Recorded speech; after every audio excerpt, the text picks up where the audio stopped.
আল্লাহর নামে 10টা টাকা দিয়ে দাও, 2-3 দিন কিছু খাইনি। এই নে 500, 490 টাকা ব্যাগ দে। ভাইয়া 500 টাকার নোট, আমার কাছে তো খুচরা নাই, কি করব? তুই এখানে দাঁড়া, আমি 500 টাকা খুচরা কিনে আসছি। এই তুই কোথায় আছিস? কাজ তোর বাপ করবে নাকি? সাইদবেল তুই কাজ কর, আমি টাকাটা ভাঙি আসি। আচ্ছা আমি কাজ করছি। रात आती है, रात में जब एक छोटा सा नन्हा सा दीप की जरा सी जोत सही पर दूर से उस दिन जलता है।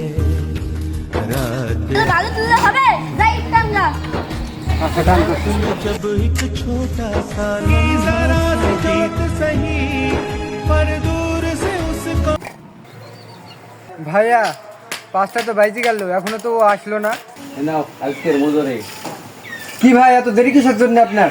5 কিলোমিটার দূরে গেছিল টাকাটা ভাঙাতে, কিন্তু টাকাটা ভাঙি দেয়নি। ভাই এখন তাহলে কি হবে? আবার তাহলে তুই কালকে আসিস। अच्छा